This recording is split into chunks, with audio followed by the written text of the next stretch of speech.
नमस्कार, मी अंजलीज रेसिपी चॅनलमध्ये तुम्हा सर्वांचे मनापासून खूप खूप स्वागत करते। तर आता मी आलेली आहे माझ्या माहेरी। तर मी इथे मस्त असा आमरस बनवलेला आहे, अगदी जुन्या पद्धतीने, आणि बघू शकता किती मस्त घट्टसर झालेला आहे।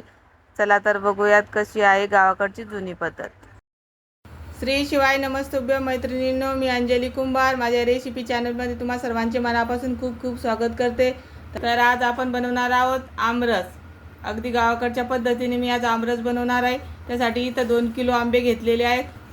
तरी ते आंबे 2 तास पाण्यात भिजत घातले होते। याला जी उष्णता असते ती कमी होते आणि याला काही चिकट काय लागलेला असलं, चिक वगैरे, तो सगळा निघून जातो। तर आता हे आंबे आपण स्वच्छ पुसून घेऊ।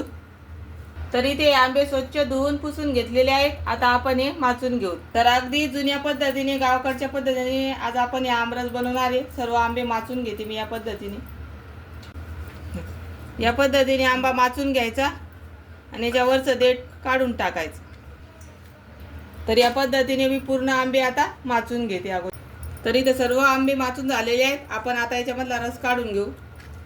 या पद्धतीने पिळून काढायचा रस। तर या पद्धतीने सर्व आंब्यातला रस काढून घ्यायचा।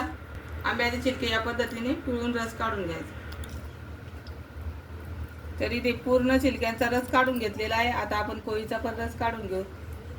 तरी ते पूर्ण आंब्याचा रस काढून घेतलेला आहे। आता आपण एका पातेल्यामध्ये हा रस काढून घेऊ। रस काढून घेतलेले कोळी आणि टक्कर आपण या थाटीमध्ये काढून घेऊ। आता हे कोळी आणि टक्करवर चवीपुरतं मीठ घालू। मीठ घातल्याने रस अतिशय टेस्टी लागतो। याच्यामध्ये थोडंसं पाणी घालू आणि या कोळी आणि टक्करला लागलेला पूर्ण रस काढून घेऊ। तर या पद्धतीने पूर्ण कोळीचा रस काढून घ्यायचा। आता तयार झालेला रस आपण त्याच पातेल्यामध्ये काढून घेऊ।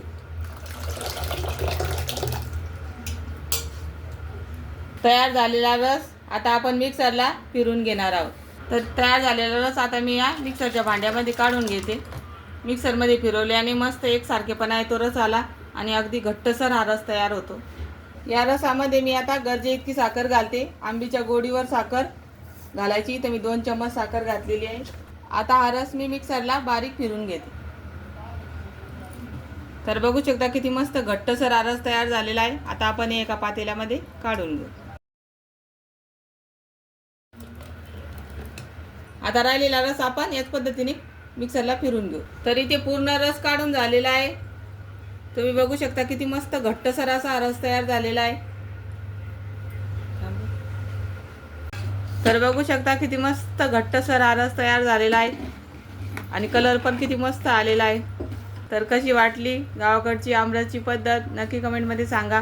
आवडली असल्यास लाईक, शेअर, सबस्क्राईब करा। धन्यवाद।